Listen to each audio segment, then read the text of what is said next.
použití jary, které se používalo v bitvách, bylo podstatně dalších rozměrů. Období Edo, to znamená mezi lety 1603 až 1868, když vlastně Japonsko bylo sjednocené po bitvě u Sekigahary, Tokugavou i Yasuem, tak se nejčastěji setkáváme s tímto relativně krátkým kopím kolem momentu. Ale v období válčících států Sengoku Jidai, v 15. až počátek 17. století, tak kopí, které se používalo v bitvách, mělo většinou délku kolem 3,5 metrů i více. Maximum bylo řádově kolem 5 metrů. A vlastně pěšáci Ashigaru, vyzbrojení těmito kopími, mohli, pokud měli štěstí, i víceméně jakž takž úspěšně vzdorovat jízdě.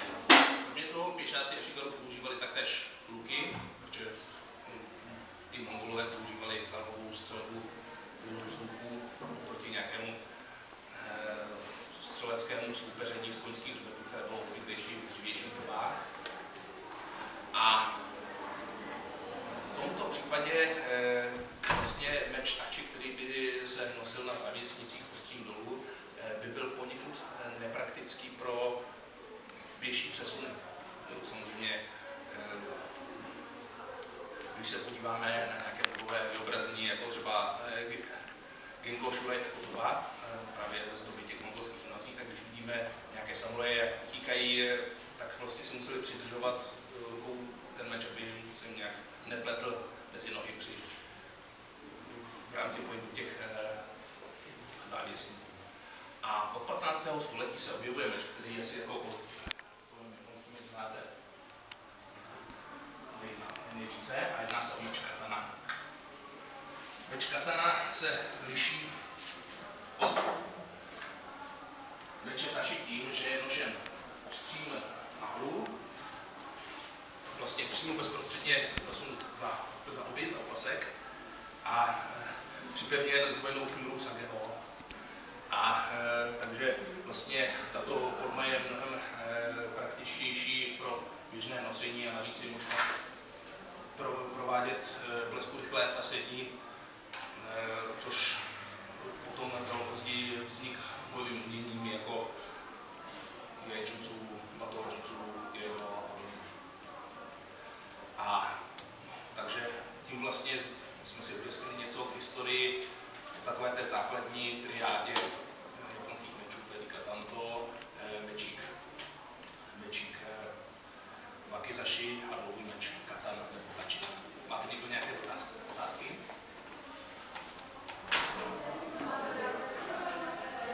Tak.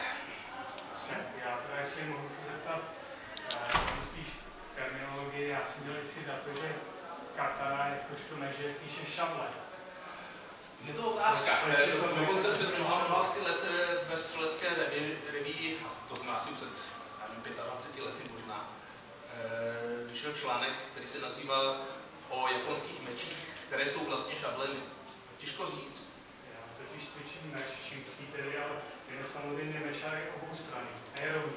Tak například znak, který se používá pro meč katana,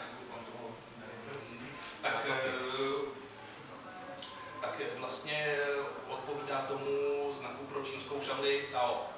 Takže jako samozřejmě vaše poznámka zcela je oprávněná, ale jako většinou úzus v literatuře je, že se mluví o japonském meči, nikoliv o japonské šavli. Pro ten meč by pravděpodobně nejvíc oporovalo to, že se často drží ručně, zase pro tu šavli, že se jedná o zakřivenou zřetel. Chtěl ještě zeptat k technologii tady katana, jestli je skutečně katana pro obě ruce. Tohle je takový krásný jazykologický špiček, něco jako, jak se velice nesprávně tradovalo Fujiyama. V japonštině, pokud se znak píše kombinací s jiným znakem, tak se čte sino-japonsky. Když se čte samostatně, tak je to vlastně japonsky.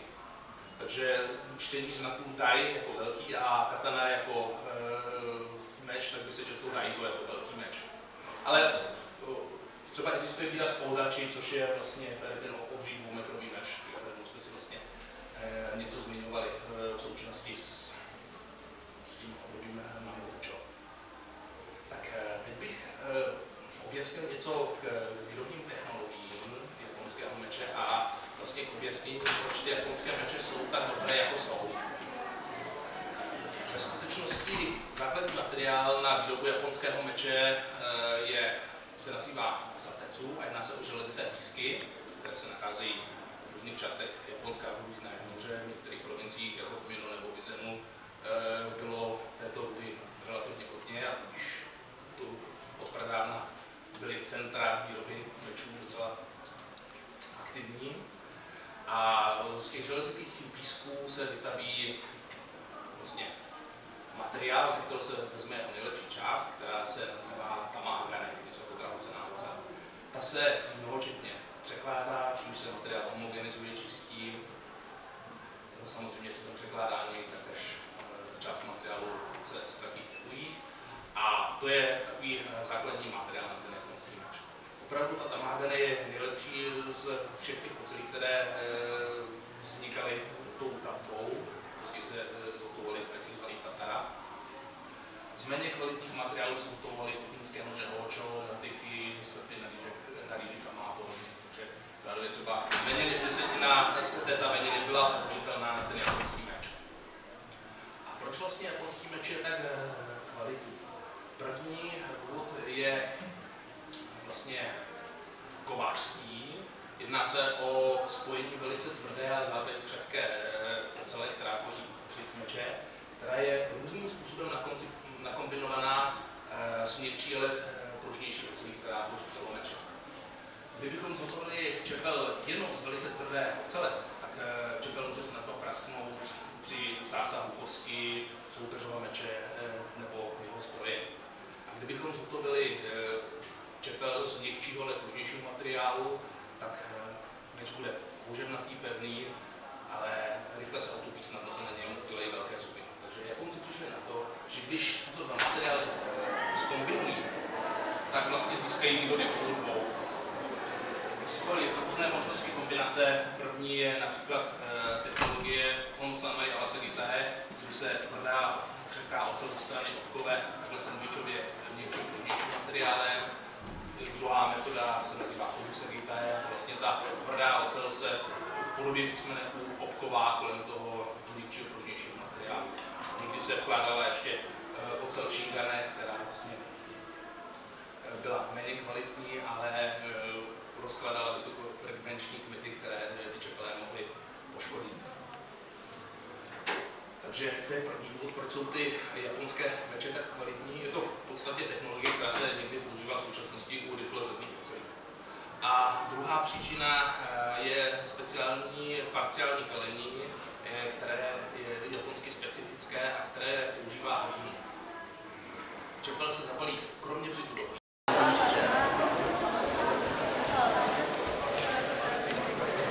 Já mít patentně tak proč jinak strašně ne.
Jakub vám řekne takové přísloví, které je skutečně přísloví.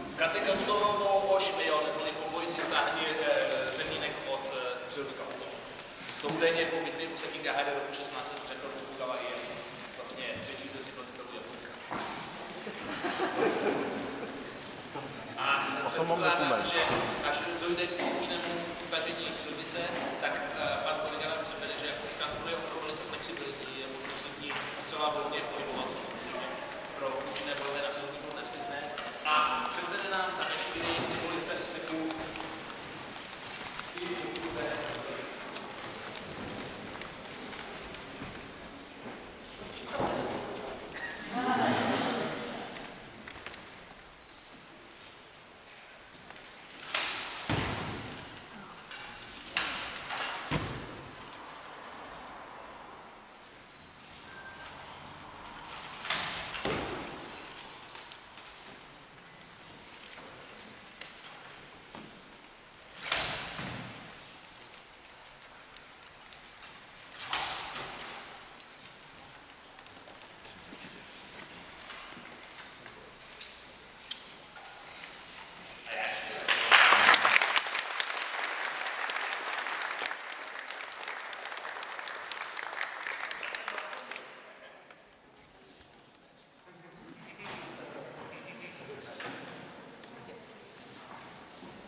Machruje.